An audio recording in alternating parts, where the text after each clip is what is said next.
देवभूमि उत्तराखंड में ही आखिर आपदाएं क्यों आ रही हैं? ऐसा क्या हो रहा है कि गंगोत्री, यमुनोत्री, बद्री, केदार, चार धामों में एक के बाद एक आपदाओं का दौर चल पड़ा है।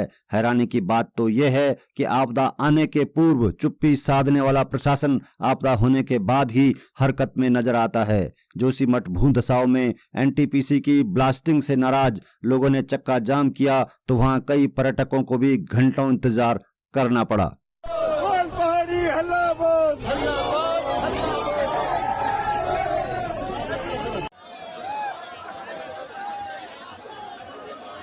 मैंने कहा जिस डीएम की आप बात कर रहे हैं उस डीएम का फोन बंद है सुबह से। वो डीएम हमने कर्णप्रयाग से नीचे जाते हुए देखा है। हमारा एसडीएम वहां से गायब है। तहसीलदार के भरोसे आपने पूरी आपदा पीड़ित जनता को छोड़ा हुआ है। ये कहाँ का तरीका है? ये हो क्या रहा है? जो हम आरोप लगा रहे थे कि एनटीपीसी के द्वारा ये जोशीमठ का भूधसाव हुआ है, निश्चित रूप से इसमें पूरी पुष्टि होती इस पानी से। इसकी जांच की जानी चाहिए कि एनटीपीसी पूरा पूरा जिम्मेदार तय होनी चाहिए। जोशीमठ के भूधसाव की तय होनी चाहिए। लोगों को जंगल मकान जो भी लोगों को धस है उनकी पूरी भरपाई एनटीपीसी कराई जानी चाहिए। 14 महीने से इनका पूरी नहीं हो रही। एक दिन में पूरी करेंगे या लेकिन में हर चीज इनके नेता आते बोलते जाते ट्यूशन के बारे में हमारे बोल रहे हैं कुछ तो कैसे हम करें? अपने माँ बाप को कैसे शासन देना? हम कहाँ फंसे हुए हैं? नहीं, सुबह यहाँ से 8 बजे से खुले हैं, ना खाने के हैं, ना पीने के हैं, ना कुछ पानी की व्यवस्था है, ना खाने की व्यवस्था है। क्या करें? चीखते चिल्लाते और झल्लाते ये लोग पिछले कई घंटों से यूं ही जोशीमठ में फंसे हुए हैं। देश के कोने कोने से चमोली जिले में घूमने आए लोग चक्का जाम के चलते बीच में ही फंस गए। भूधसाव के चलते जोशीमठ के स्थानीय लोगों ने सड़क पर चक्का जाम जो कर दिया था। जोशीमठ में भूधसाव के बाद बीजेपी सरकार पर पीड़ितों की अनदेखी के आरोप लगे तो जोशीमठ नगर में बुधवार को सड़कों पर मशाल जुलूस के रूप में जन सैलाब उमड़ पड़ा। स्थानीय लोगों में आक्रोश था कि लगातार दरकते पहाड़ उनकी जिंदगी की रफ्तार को भी रोकने का काम कर रहे हैं। जोशीमठ में इस वक्त काफी नाजुक स्थिति बनी हुई है। कई इमारतें, होटल्स और मकान हिल गए हैं। बड़ी बड़ी दरारों ने लोगों को डरा दिया है, जिसके चलते गुरुवार को जोशीमठ में बाजार बंद कर लोगों ने सड़क पर चक्का जाम कर दिया।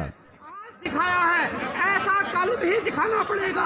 कल एक गाड़ी का चक्का नहीं घूमना चाहिए, कोई गाड़ी नहीं चलेगी। जितने नौजवान लड़के हैं सुबह 8 बजे यहाँ पहुँचेंगे, चक्का जाम रहेगा, बाजार बंद रहेगा। कल जो है आपदा प्रबंधन का सचिव आ रहा है, उसका घेराव होगा और आप सबका समर्थन चाहिए। अगर दूर दराज से चमोली घूमने आए लोगों को मुसीबतों का सामना करना पड़ा। सवेरे 8 बजे से फंसे यात्रियों ने लगातार 8 घंटे का लंबा इंतजार किया और उसके बाद भी जब यात्रियों को जाने का रास्ता नहीं मिला तो उनके सब्र का बांध टूट गया। सड़क पर पर्यटक प्रशासन से भिड़ गए, पुलिस अधिकारियों पर भड़कने लगे। सुबह 7 बजे से हम यहाँ पे पड़े हैं और भूखे प्यासे हमारे बच्चे गाड़ियों में पड़े हैं। उसके अलावा भी छोड़िए, एक आश्वासन दिलवाई कब तक जाम खुला? क्या इनकी सरकार के इनकी बात नहीं बोलकर हमें बंधक बना के रखेंगे? यहाँ 6 महीने या 14 महीने से इनका पूरी नहीं हो रही। एक दिन में पूरी करेंगे या लेकिन में हर चीज इनके नेता आते बोलते जाते ट्यूशन के बारे में हमारे बोल रहे हैं कुछ। वहीं पर्यटकों का कहना है कि पिछले कई घंटों से सड़क से लोगों के उठने का वो इंतजार कर रहे हैं, लेकिन लोग उठ नहीं रहे हैं और न ही यात्रियों के लिए खाने पीने की वहां पर कोई प्रशासनिक व्यवस्था है। पर्यटकों का कहना है कि वो सुबह से ही इंतजार कर रहे हैं, लेकिन उनकी कोई सुनने वाला नहीं है। सुबह यहाँ से 8 बजे से खुले हैं, ना खाने के हैं, ना पीने के हैं, ना कुछ पानी की व्यवस्था है, ना खाने की व्यवस्था। क्या करें? ये कह रहे थे घंटे में जाएंगे, 1.5 घंटे में हम शाम तक गाड़ी में। भूधसाव से प्रभावित परिवारों का गुस्सा सड़कों पर फूट रहा है।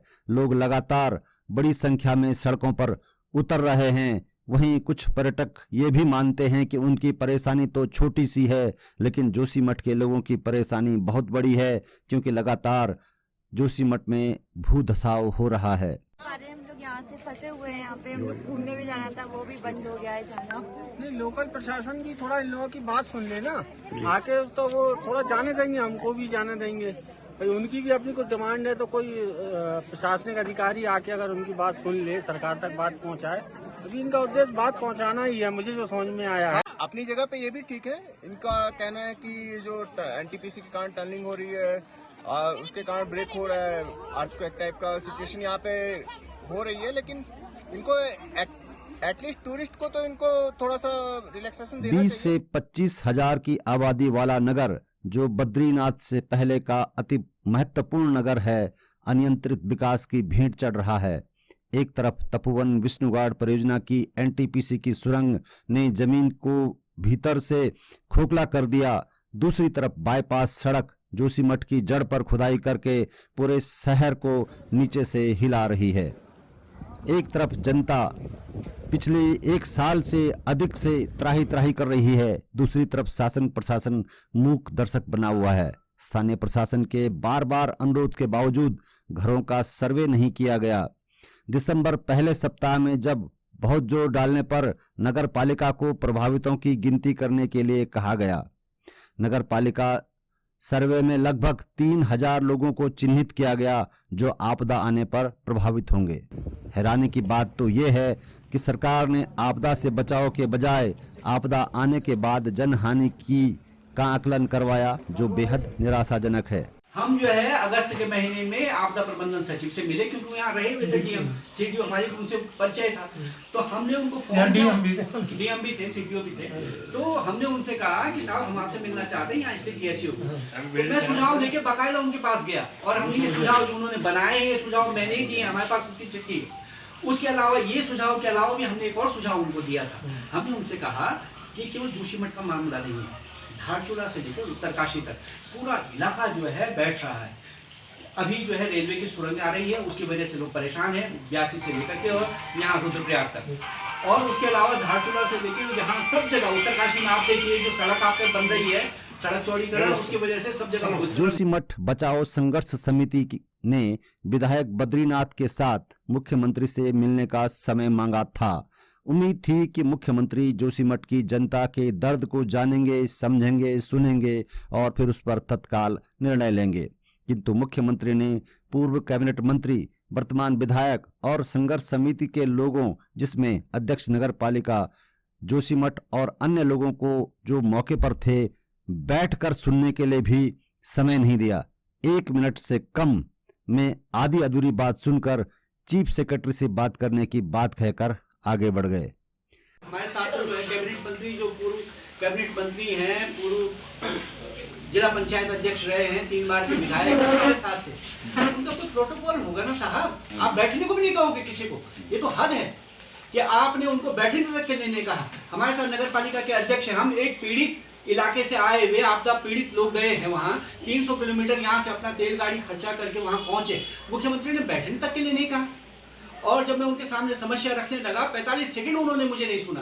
केवल मैं इतना ही कह पाया कि भाई 150 परिवार वहाँ ऐसे हैं, तत्काल राहत की जरूरत है। जो आप जो बार बार मैंने कहा, मुख्यमंत्री जी कह रहे हैं सर्वेक्षण वो हो चुका है 3 बार, अब सर्वेक्षण की जरूरत नहीं, वह कार्रवाई की जरूरत है।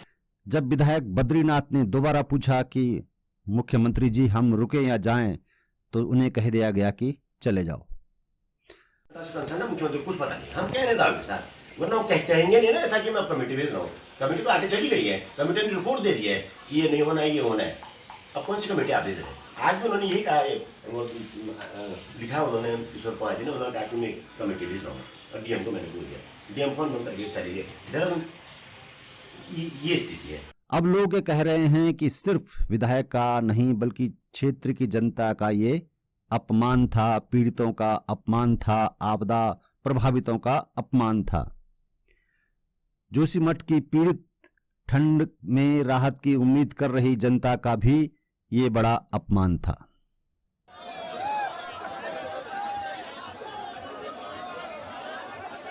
बोल पहाड़ी हल्ला बोल, हल्ला